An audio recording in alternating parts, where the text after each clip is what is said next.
Touch द्या. रूप पाहता लोचनी, रूप पाहता लोचनी,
बहिणी बंधू बोलता दत्त माता बहिणी बंधू बोलता दत्त माता बहिणी बंधू बोलता दत्त माता बहिणी बंधू बोलता दत्त माता दत्त माझे गुरु दत्त माझे दत्त माझे गुरु दत्त माझे बहीण बंधू तुलता बहीण बंधू तुलता दत्त माझा गुरु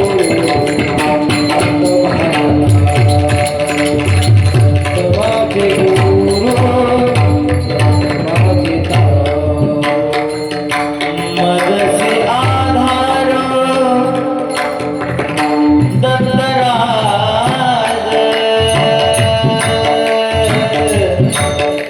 हे दत्तराज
सोयरा सज्जन दत्त माझा एका जनार्दनी दत्त हा विसावा ना विचारिता गावा जावे त्याच्या दत्त माझा गुरु दत्त माझा तारू मजसी आधारू दत्त राजा विठ्ठल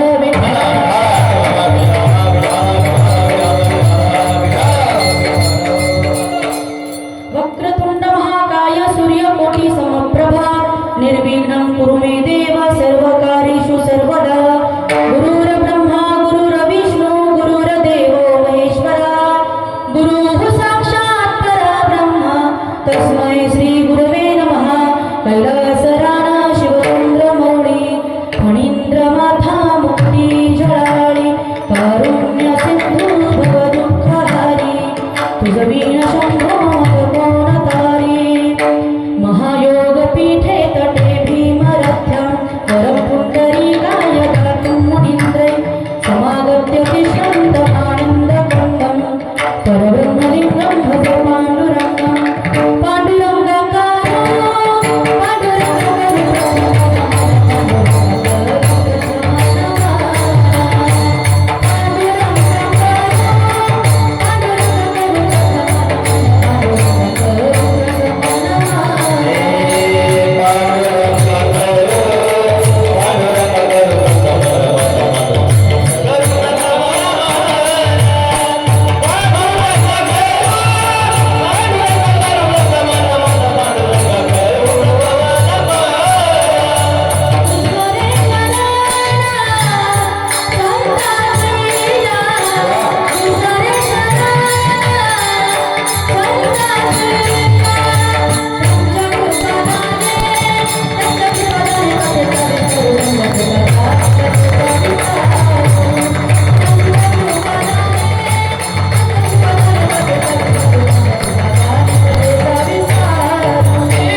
विष्णुचिंद्राद्यः चौरंगी रेवानां भर्तरि संज्ञा भूम्या बहुवर्णनाम्नाथ सिद्धः मनोजवं मारुततुल्यवेगं जितेन्द्रियं बुद्धिमतां वरिष्ठं वातात्मजं वानरयुतं मुख्यं श्रीरामदूतं शरणं प्रपद्ये श्रीराम जानकी बैठे हैं मेरे सीने श्रीराम जानकी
सेवेलागी सेवक झालो तुमच्या लागलो निज चरणा अहो स्वामी तुकया देवा यावरी न करावा वेरू मस्तक माझे पायावरी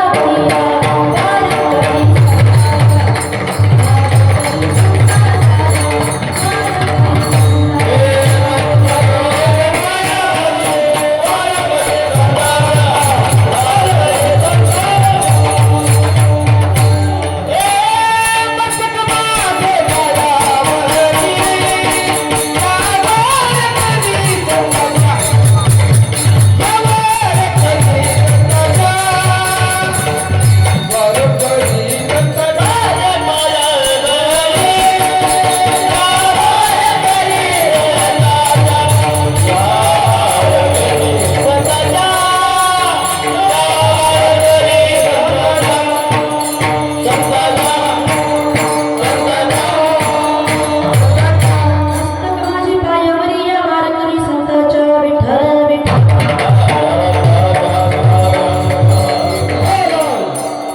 दत्त माझी माता दत्त माझा पिता बहिणी बंधू चुलता दत्त माझा गुरु दत्त माझा तारू मजसी अधरू दत्त राजा प्रस्तुत प्राप्त प्रसंगी प्राप्त स्थळी आणि प्राप्त वेळी कीर्तनरूपी सेवेसाठी घेतलेला अभंग हा पैठण क्षेत्र निवासी शांती ब्रह्म एकनाथ महाराज यांचा 4 चरणांचा आणि उत्कृष्ट प्रकारचा असा अभंग आज मी सेवेसाठी घेतलेला आहे विठ्ठल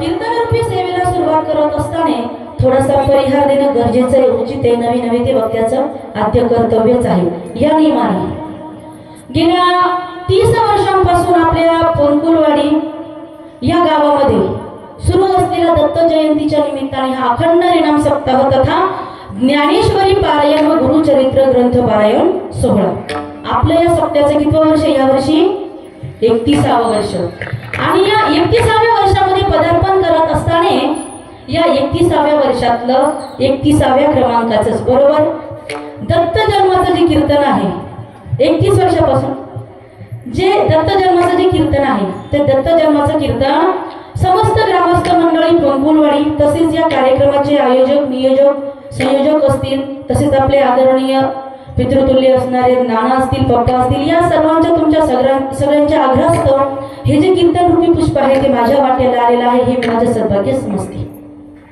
आता या कीर्तनाला लाभलेली गुणीजन मंडळी पखवाजवळ ज्यांची सुंदर अशी थाप पडते ते असणारे आपल्या परिसराचं वैभव पुरी महाराज असतील त्यांच्यासाठी एकदा जोरदार टाळ्या झाल्याच पाहिजे त्याचप्रमाणे आता ज्यांनी पुढे सुंदरशी चाल गायली ते असणारे आदरणीय दीपक महाराज असतील त्यानंतर त्यांच्या पाठीमागे ज्यांनी कोरस केला ते आदरणीय हरिभक्तपरायण आपले टकले मामा असतील त्यांनाही धन्यवाद त्याचप्रमाणे आपल्या गावातून परिसरातून आलेली टाळकरी भजनी असेल, चोपदार काका असतील, त्याचप्रमाणे इकडे अभिनेकरी बाबा असतील, त्यानंतर माझा आवाज तुमच्यापर्यंत सुंदर असा ऑपरेट करून पोहोचवण्याचं जे काम करतात ते असणारे आपले सिकंदर साऊंड सिस्टीमचे सर्व दादा, त्यांच्यासाठी सुद्धा एकदा जोरदार टाळ्या झाल्याच पाहिजे.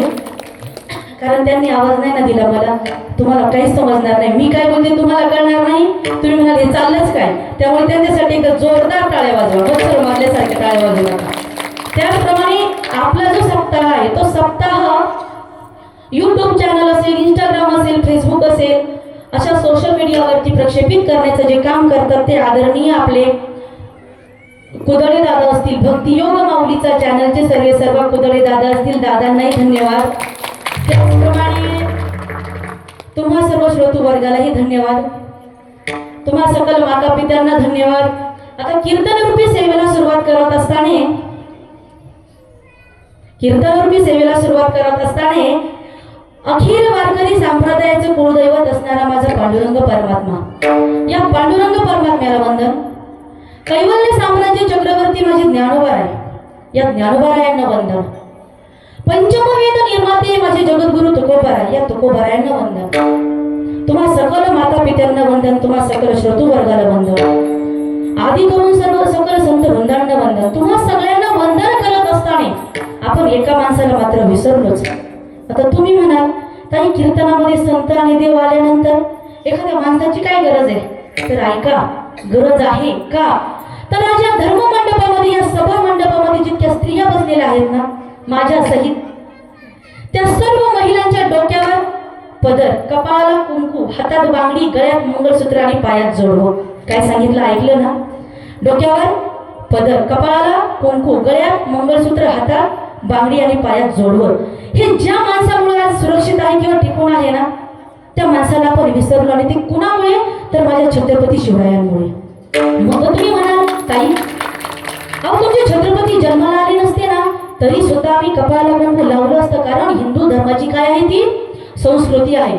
तर जे कोणी असं म्हणत असेल ना त्यांना मला सांगायचंय, जर शिवाजी महाराज जन्माला आले नसते तर तुम्ही कपाळाला कुंकू लावलं असतं. पण एक सांगू का तुम्हाला, काशी की कला जाती थी मथुरा में, काशी की कला जाती थी मथुरा में, मस्जिद होती थी, अगर एक शिवाजी राजा ना होता ना तो सबकी हुन्नत होती थी, सबकी हुन्नत होती थी. म्हणून राजा, आज तुम्ही रायगडावरती 32 मनांच्या सिंहासनावर जरी बसलेले असाल ना राजा, तरी सुद्धा आज तुम्ही या धर्म मंडपामध्ये, या कीर्तनामध्ये यावं राजा, कारण तुम्ही आला नाही. महाराज विराजले, आये महाराज विराजले, आये महाराज विराजले, आये महाराज विराजले. पधारिये जिजाऊ कुमार, पधारिये जिजाऊ कुमार, आये महाराज विराजले, आये महाराज विराजले. पधारिये जिजाऊ कुमार, पधारिये जिजाऊ कुमार, आये महाराज विराजले, आये महाराज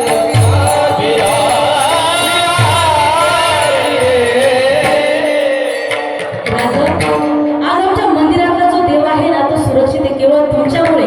आज हे जे कीर्तन होतं ना ते केवळ तुमच्यामुळे. म्हणून राजा तुम्ही या आणि विराजमान व्हा. विठ्ठल विठ्ठल विठ्ठल.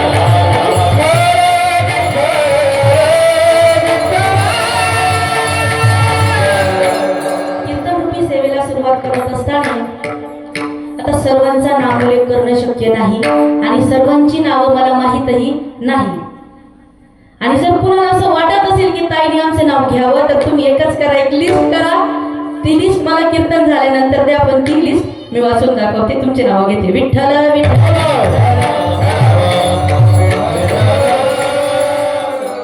भगवान दत्तात्रय मला जशी बुद्धी देतील त्याप्रमाणे या अभंगावरती मी तुम्हाला विवेचन करण्याचा आणि चरित्र सांगण्याचा प्रयत्न करणार आहे.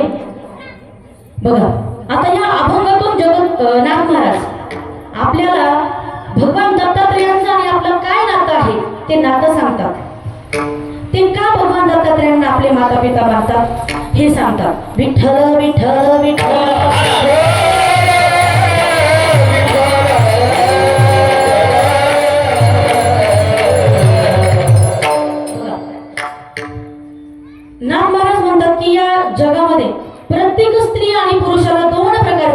पिता आहेत. किती? 2 प्रकारचे. तुम्ही म्हणाल कसं? तर बघा, ज्यांच्या उदरी आपण जन्म घेतो, ज्यांच्या उदरी आपण जन्म घेतो ते पहिले आपले माता पिता, आणि दुसरे माता पिता आहेत की जो आपलं पालन पोषण करतो. मग आपलं पालन पोषण कोण करतो? तो भगवंत करतो, बरोबर? म्हणून तो भगवंत आपला पालन पोषण करताय. मग नाथ महाराज म्हणतात तो भगवंत सुद्धा आपला माता पिताच आहे, तो पालन पोषण करतो. म्हणून मी त्या भगवंताला काय केलं? माझे माता पिता मानलं. त्या भगवान दत्तात्रेयांना माझं माता पिता मानलं. मग कोण आहे ही दत्तमाऊली आणि काय करते ही दत्तमाऊली? तर ही दत्तमाऊली कोण आहे? ब्रह्मा, विष्णू आणि महेश या तिन्ही देवांचं एकत्रीकरण होऊन बनलेली देवता म्हणजे कोण? दत्तमाऊली. ही दत्तमाऊली काय करते हो? तर ही दत्तमाऊली ब्रह्मदेवाच्या रूपाने जन्मास घालते, विष्णूच्या रूपाने पालन पोषण करते आणि महेश म्हणजेच भगवान शंकराच्या रूपाने पुन्हा आपल्या विलीन करून घेते. विठ्ठल विठ्ठल.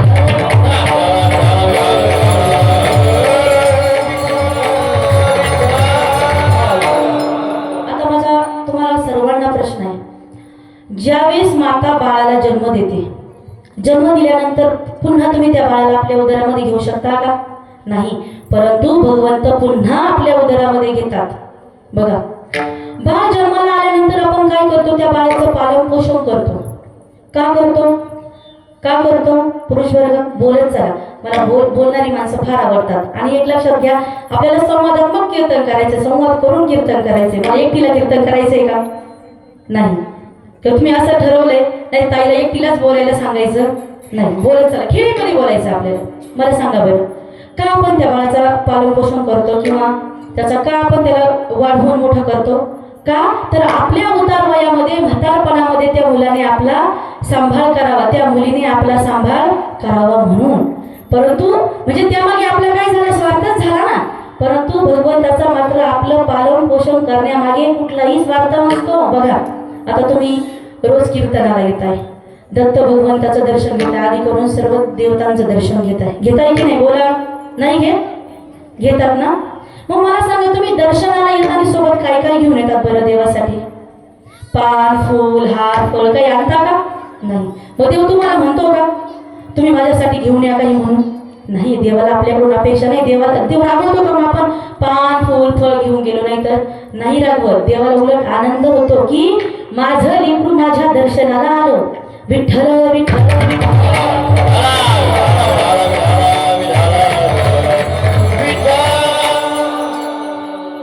माता काय करते? त्या बाळाला आपल्या उदरामध्ये वाढवते आणि वाढवत असताना ती माता त्या बाळाच्या आतमध्ये उदरात जाऊन त्याचं पालन पोषण करू शकते का? नाही. मग ते पालन पोषण कोण करतो? तो भगवंत करतो. बघा, आपण काय करतो? मुलाला लहानाचं मोठं करतो. लहानाचं मोठं केल्यानंतर त्याला क्वालिफाईड शिक्षण देतो ना पप्पा? क्वालिफाईड शिक्षण देतो. क्वालिफाईड शिक्षण दिल्यानंतर काय करतो? तो जॉबला लागतो. जॉबला लागल्यानंतर आपण त्याच्यासाठी सुंदर अशी मुलगी शोधतो. आता तसा जमाना राहिला नाही, मुलं लग्नही करतात, तिकडे लेकरं बाळही होतं तरी आपल्याला माहीत होत नाही. पण ऐका, मुलाला आपण मुलगी बघतो, त्याचं लग्न लावून देतो. लग्न लावून दिल्यानंतर जर तो मुलगा आई बापासोबत नीट वागला नाही तर आपण काय करतो? त्या मुलाला वेगळं काढून देतो. आणि वेगळं कोण काढून देतो? आपणच. आणि जगात सांगतो काय? जगाला म्हणावं आहे, मनाला म्हणावं काय? नाही. तुम्हीच म्हणावं, आहे का नाही? म्हणजे बघा, आपला मुलगा असून देखील आपण त्या मुलाला आपलं मानायला तयार नाही. का? केवळ तो आपल्या मनासारखं वागत नाही म्हणून. बघा, काही लोक देवाला नावं ठेवतात, शिव्या देतात, या जगात देवच नाही म्हणतात की नाही? मग देव त्यांना अन्न वस्त्र निवारा देतो की नाही? देतोच ना. देव म्हणतो का याने मला शिव्या दिल्या म्हणून मग मी याला अन्न वस्त्र निवारा काहीच देणार नाही? देव हा आपला पालन पोषण करता आहे. देव कधीच स्वार्थ बघत नाही. विठ्ठल विठ्ठल. बघा, मायबाप मुलाला सांभाळतात, पण तो मुलगा जर मनासारखा वागला नाही तर त्याला मारतात, नवे मारूनही टाकतात. तुकोबाराय म्हणतात, माय बापे सांभाळीती लोभा कारणे पाळीती, तैसा नभे देव राव त्याचा कृपाळू स्वभाव, मनासारिखे न होता बालकासी मारी माता, तुका म्हणे सांगो किती बाप लेखासी मारिती. आता यावर उदाहरण जर घ्यायचं असेल तर भक्त प्रल्हादाचं उदाहरण तुम्हाला सर्वांना माहीतच आहे, माहीत आहे ना? बघा, भक्त प्रल्हाद लहान होते आणि लहान असताना त्यांच्या वडिलांनी म्हणजेच कोणी, हिरण्यकश्यपूने कायदा काढला की माझ्या राज्यात आजपासून कोणीही देवाचं नाव घ्यायचं नाही. आता कुणाला आपला जीव नकोच आहे पुरी महाराज, बरोबर ना? प्रत्येकाला आपला जीव प्यारा आहे. सगळ्यांनी त्या देवाचं नाव घ्यायचं सोडून दिलं. पण स्वतः त्या हिरण्यकश्यपूचा मुलगा कोण, नाम प्रल्हाद उच्चारी प्रल्हाद, त्या प्रल्हादानं मात्र त्या भगवंताचं नामस्मरण भजन करायचं काय सोडलं नाही. तो सारखा भजन करायचा काय, नारायण नारायण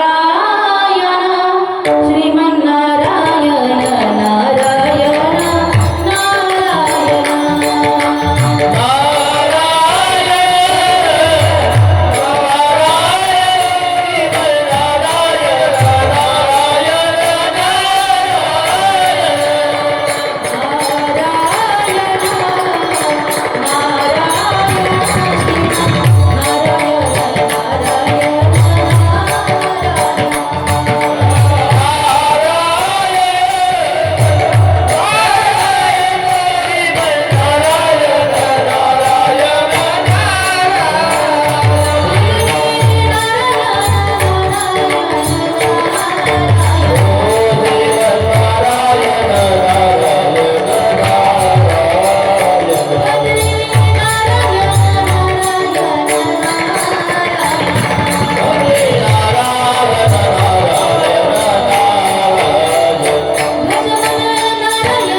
हिरण्यकश्यपूला कळाल्यानंतर त्याच्या तर तळपायाची जाग मस्तकाला गेली. आता मुलगा होता, त्याने त्याला पहिल्यांदा समज दिली, परंतु समज देऊन सुद्धा त्या मुलाने ऐकलं नाही. मग त्या हिरण्यकश्यपूने काय केलं, त्या प्रल्हादाला उकळत्या तेलाच्या कढईत टाकलं. महिला मंडळी, मला सांगा, ज्यावेळेस आपण भाजीला फोडणी देतो त्यावेळेस त्या गरम तेलाचा एखादा थेंब जर आपल्या अंगावरती उडाला, आपल्याला किती त्रास होतो? मग त्या हिरण्यकश्यपूने प्रल्हादाला तर कुठे टाकलं होतं, उकळत्या तेलाच्या कढईत. परंतु उकळत्या तेलाच्या कढईत टाकून सुद्धा तो तिथे सुद्धा भजन करू लागला, नारायण नारायण श्रीमन्नारायण नारायण नारायण. हिरण्यकश्यपू विचार करू लागला, मी याला मरण्यासाठी उकळत्या तेलाच्या कढईत टाकलं, परंतु हा जिवंत. मग त्याने काय केलं, अन्नामध्ये विष कालवलं, विष. आणि अन्नामध्ये विष काढून ते अन्न कुणाला खायला दिलं, प्रल्हादाला खायला दिलं. ते अन्न सुद्धा प्रल्हादाने खाल्लं, तरी जिवंतच. मग त्याने हत्तीच्या पायाखाली तुडवण्यासाठी त्या बाळाला सोडलं. तिथेही ते बाळ पण भजन करू लागलं, नारायण नारायण नारायण नारायण नारायण. हा विचार करू लागला, याला मी उकळत्या तेलाच्या कढईत टाकलं, हा जिवंतच, हा भजनच करतोय. हत्तीच्या पायाखाली तुडवलं, हा भजनच करतो. अन्नामध्ये विष काढून मी याला खाऊ घातलं, तरी हा जिवंत, हा भजनच करतो. शेवटी त्याने त्याचा कडेलोट केला, कडेलोट. पण कडेलोट करून सुद्धा जिवंत. मग पुढचा कथा भाग काय आहे हे मला तुम्हाला सांगायचं नाही. मला सांगा, जन्मदात्या बापानं त्या मुलाला मारण्यासाठी किती प्रयत्न केले की नाही?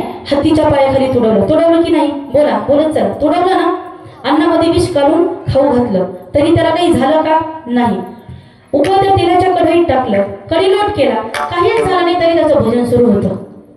मला सांगा, जन्मदात्या बापाने मारण्यासाठी किती प्रयत्न केले, परंतु तरी सुद्धा त्या सर्व संकटातून त्याला कोणी वाचवलं?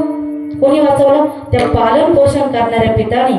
मग नाथ महाराज म्हणतात, आपले जन्मदाते जे आई वडील आहेत की जे आपल्याला जन्म देतात, ज्यांच्या उदरी आपण जन्म घेतो, ते माता काय करतात? ते माता पिता स्वार्थी आहेत, परंतु भगवंत स्वार्थी नाही. आणि म्हणून मी माझं जे नातं होतं ते भगवान परमात्म्याशी जोडलं. आणि हेच ते अभंगाच्या प्रथम चरणात दत्त माझी माता, दत्त माझा पिता,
दत्तात्रेयांचं जे चरित्र आहे ते बघणार आहोत. बाकी पुढील जे अभंगाचे 3 चरण आहेत ते कधी जर वेळ मिळाला, योग आला तर नक्कीच ते सोडवेल तुमच्या समोर. आता सर्वांनी एकदा मोठ्या प्रेमाने भजन करायचे. सर्वांनी अगोदर आपले हात वरती करा. हात ज्यांना आहेत हात त्यांनीच वरती करा. थोडंसं ऐकू दे.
दत्तात्रय भगवंतांचं आज आपण चरित्र बघणार आहोत. थोडंसं विकूया, बेसाने विकूया थोडंसं. बघा, नाथ महाराज म्हणतात मी तुम्हाला भगवान दत्तात्रयांचं चरित्र सांगतो. बघा, आता या चरित्रामध्ये आपल्याला 3 गोष्टी शिकायला मिळतात. पहिली गोष्ट आहे ती म्हणजे पतिव्रतेचं सामर्थ्य. दुसरी गोष्ट आहे की पतिव्रतेच्या जर मागं लागलं तर देवांची सुद्धा कशी फटफजिती होते. आणि तिसरी गोष्ट म्हणजे या अवतारामध्ये आपल्याला 3 शक्ती एकत्रित आलेल्या दिसतात की इतर कुठल्याही अवतारामध्ये त्या 3 शक्ती आपल्याला एकत्रित आलेल्या दिसत नाहीत. विठ्ठल विठ्ठल. भगवान शंकर कैलास पर्वतावरती बसलेले असल्यानंतर पार्वती मातेला म्हणतात, सती अगं या विश्वामध्ये, आवाज थोडासा कमी करा. पार्वती मातेला भगवान शंकर म्हणतात, सती अगं या विश्वामध्ये अत्रि ऋषींची जी पत्नी आहे अनसूया, ती अनसूया या विश्वामध्ये सर्व स्त्रियांमध्ये महान अशी श्रेष्ठ पतिव्रता आहे. आता आपल्या पतीच्या मुखामध्ये दुसऱ्याच्या बायकोचं वर्णन कोणत्या स्त्रीला सहन होईल? पुरुषवर होईल कसं? अहो दुसऱ्याच्या पत्नीचं सोडा, आपल्या जावेचंच वर्णन आपल्या पतीच्या मुखामध्ये त्यांना सहन होत नाही. हे आताच नाही बरं का, तेव्हापासून चालत आलेलं आहे. मग पार्वती मातेच्या तर तळपायाची आग मस्तकाला गेली. पार्वती माता म्हटल्या, नाही असं होणार नाही. मी, माझी बहीण लक्ष्मी आणि सावित्री या आम्हा तिघींपेक्षा या त्रैलोक्यामध्ये या विश्वामध्ये कोणतीच स्त्री महान श्रेष्ठ अशी पतिव्रता नाही.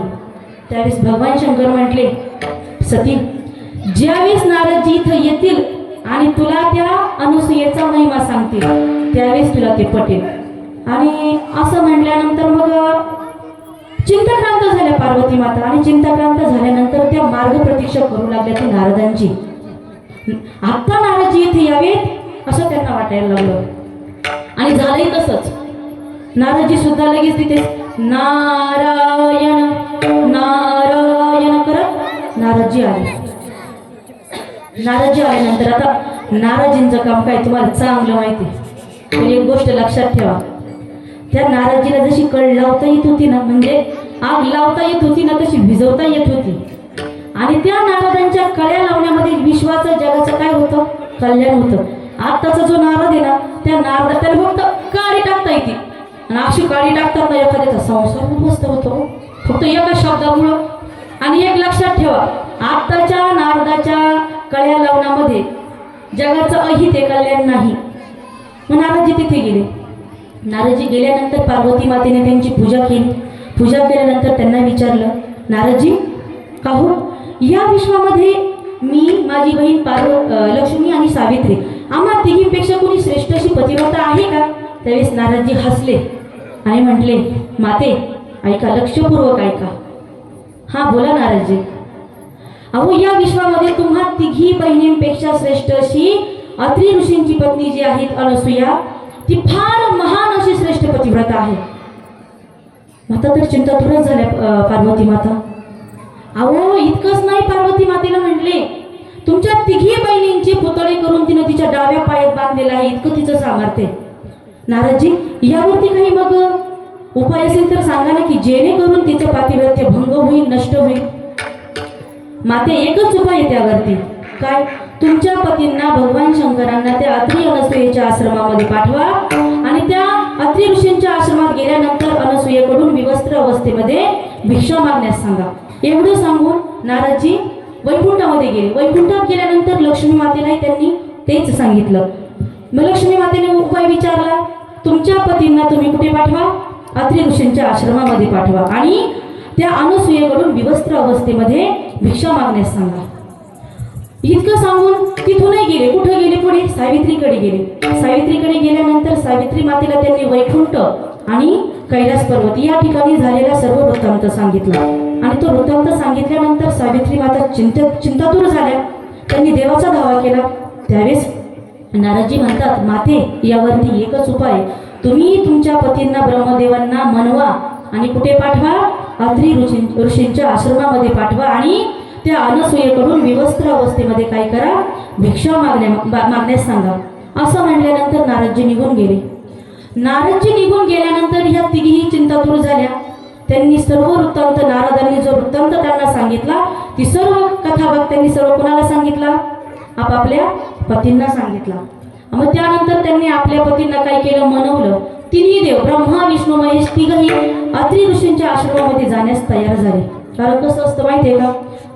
बालहट्ट, स्त्रीहट्ट आणि राजहट्ट हे कुठल्याच पुरुषाला चुकत नाहीत आणि त्यापैकीच हा एक हट्ट होता. कुठला? स्त्रीहट्ट. देवाधिकांना चुकला नाही तर आपला काय येऊन बसला पुरुष वर्ग बघा. मग तिन्ही देव मध्यान्ह काळी आपापल्या वाहनांवरती आरूढ झाले आणि आरूढ होऊन ते कुठे गेले? अत्रि ऋषींच्या आश्रमामध्ये गेले. अत्रि ऋषींच्या आश्रमामध्ये गेल्यानंतर अत्रि ऋषींनी त्यांना पाहिलं, त्यांचं पूजन केलं आणि पूजन केल्यानंतर कसं येणं केलं विचारलं.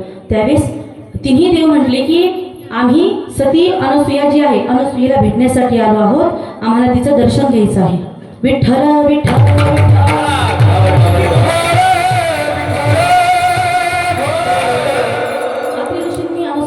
आवाज दिला. अनसुया माता बाहेर आल्या. बाहेर आल्यानंतर तिन्ही देवांनी सांगितलं की आम्हाला तुझ्याकडून विवस्त्र अवस्थेमध्ये भिक्षा हवी आहे.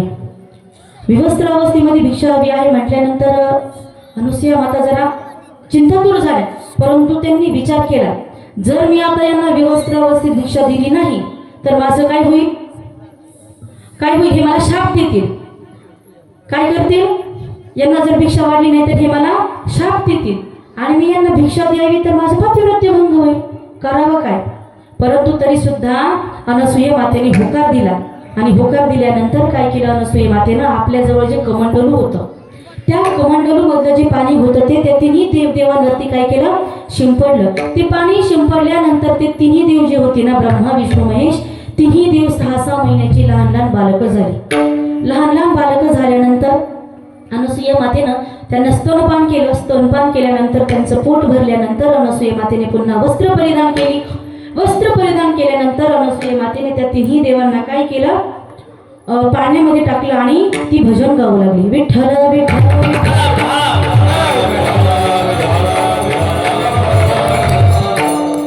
आणि त्या तिन्ही देवांना भजन करत भक्ती ज्ञान वैराग्याची धडी देऊ लागली. आणि असे करत असताना ती ब्रह्मदेवाला उद्देशून म्हणते, ब्रह्मदेवा, या सृष्टीचं निर्माण करणं किंवा पालन पोषण करणं जे काही आहे, उत्पत्ती करणं जे आहे ते आता संपलं का? तुम्ही आता थकलेले आहात. आता तुम्ही चिंता करू नका. तुम्हाला मी लहान बालक यासाठी केलं की तुम्ही आता या स्तनपान करून यामध्ये आराम करावा यासाठी. विठ्ठल विठ्ठल.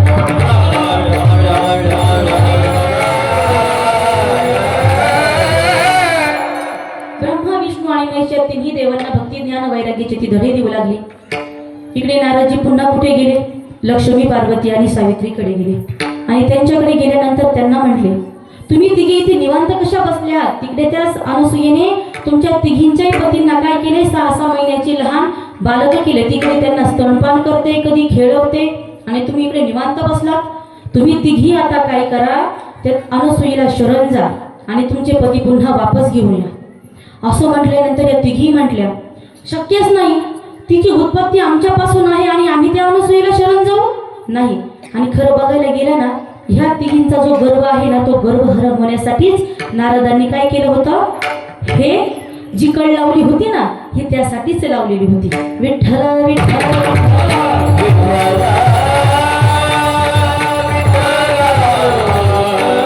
तिघी म्हटल्या, नाही, आम्ही तिघी जाणार आणि आमचे पती आम्ही स्वतः घेऊन येणार, आम्ही तिला शरणच जाणार नाही.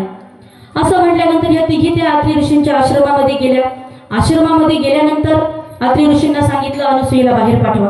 अनसुया बाहेर आली. बाहेर आल्यानंतर त्यांनी अनसुयेला सांगितलं, आमचे पती कुठे आहेत? आम्ही आमच्या पतींना घेण्यासाठी आलोय. आमचे पती लगेच आम्हाला पाठवून दे किंवा आमच्या स्वाधीन कर. अनसुया माता म्हटल्या, ठीक आहे, मी तुमचे पती तुमच्या स्वाधीन करते, पण तुमचा यापैकी कुठला पती हे मी तुम्हाला सांगणार नाही. अनसुयेने ते तिन्ही बालकं आणली आणि त्या तिन्ही ज्या देवी होत्या, देवता होत्या, त्यांच्या समोर ठेवलं आणि त्यांना सांगितलं, आता यातील कुठला पती तुमचा शोधा. पार्वती माता बघू लागल्या, लक्ष्मी माता बघू लागल्या, सावित्री माता. बघितलं तर काय, तिन्ही बालकं दिसायला कशी होती? सारखीच होती. आकाराने, रंगाने, रूपाने सारखीच होती. करायचं काय? शेवटी त्यांनी त्या अनसुयेला दंडवत घातलं, प्रणाम केला आणि तिला शरण गेल्या आणि म्हटल्या, खरं पाहता अनसुया तुझी उत्पत्ती आमच्यापासून आहे ग. परंतु तुझं पातिव्रत्य जे आहे ना ते खूप महान आहे, खूप श्रेष्ठ आहे. त्यामुळे या विश्वामध्ये तुझ्यासारखी पतिव्रता स्त्री होणे नाही. कृपा करून तू आमच्या पतींना काय कर, आमच्या स्वाधीन कर. असं म्हटल्यानंतर अनसूये मातेने कमंडलूमधलं जे पाणी आहे ते घेतलं, पुन्हा त्या तिन्ही देवांवरती म्हणजे त्या बालकांवरती शिंपडलं आणि पुन्हा ब्रह्मा विष्णू आणि महेश यांना पुन्हा त्यांच्या मूळ रूपामध्ये प्रकट केलं. विठ्ठल विठ्ठल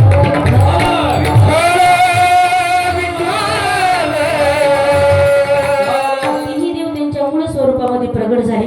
प्रगट झाल्यानंतर ब्रह्मा विष्णू आणि महेश या तिन्ही देवांनी अनसूयेला सांगितलं, अनसूये तुझं सामर्थ्य खरोखर खूप महान आहे, तुझा पातिव्रत्यपणा जो आहे तो खरंच खूप महान आहे. त्यामुळे तुला जो वर हवा असेल तो तू माग. असं म्हणल्यानंतर करुण वाणीने अनसूया माता म्हटली, देवा मला काही नको, पण फक्त तुम्ही तिन्ही देव एकत्रित रूपाने माझ्या घरी अवतरित व्हा. आता बघा, दत्तात्रेयांच्या जन्माबद्दलचे दोन प्रवाद आहे आणि ते दोन्ही प्रवाद नाथ महाराजांचेच आहे. पहिला प्रवाद असा आहे, असं म्हटल्यानंतर तिन्ही देव ब्रह्मा विष्णू आणि महेश हे तिन्ही देव एकत्रित रूपाने त्या अनसूया मातेच्या करकमलावरती प्रकट झाले आणि त्यांनाच म्हणतात दत्तात्रेय भगवान. आणि दुसरा प्रवाद असा आहे, असं म्हटल्यानंतर असं म्हणतात की नाथ महाराज म्हटले, अनसूया माता आणि अत्रि ऋषींना पहिली 3 मुलं होती आणि चौथी अमला नामक कन्या होती आणि 5वा जो पुत्र होता तो 5वा पुत्र म्हणजे भगवान दत्तात्रेय आहेत. विठ्ठल विठ्ठल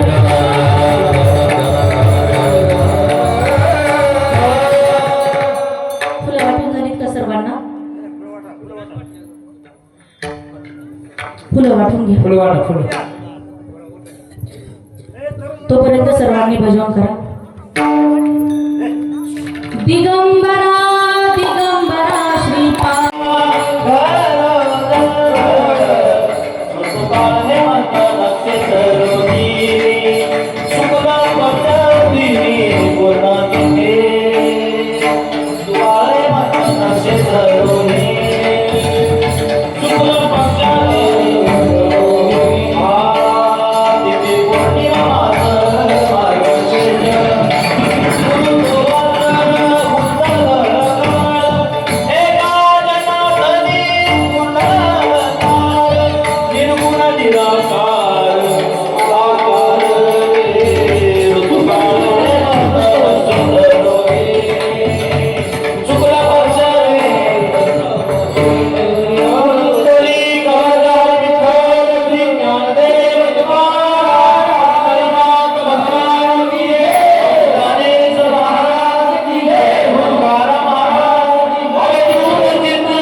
मला ज्याप्रमाणे दत्त भगवंतांनी बुद्धी दिली त्याप्रमाणे मी तुमच्या समोर या अभंगावरती विवेचन करण्याचा प्रयत्न केला आणि भगवान दत्तात्रेयांचं चरित्र सांगण्याचा प्रयत्न केला.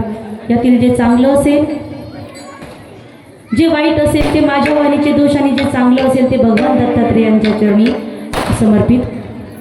या कार्यक्रमाला सर्वांनी सुंदर अशी साथ केली. आपल्या कार्यक्रमाला लाभलेले आदरणीय गुणीजन वर्ग असेल, आदरणीय हरिभक्त पारायण दीपक महाराज असतील, इकडे पुरी महाराज असतील, त्यानंतर आपले अशोक मामा असतील, चोपदार मामा असतील, त्यानंतर इकडे विनेकरी बाबा असतील, साऊंड सिस्टीमवाले दादा असतील, त्याचप्रमाणे कुदळे दादा असतील की जे सुंदर अशी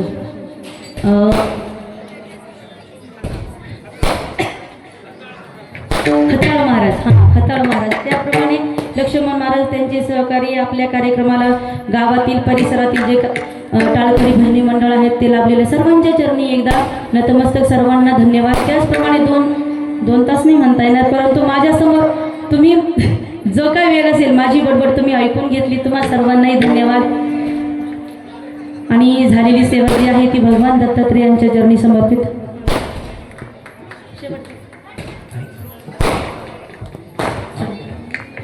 ज्ञानेश्वर माऊली ज्ञानराज माऊली तुकाराम तुकाराम तुकाराम तुकाराम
त्रिगुणात्मक त्रिमूर्ती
सगळ्यांची महागडे आदिवासीचे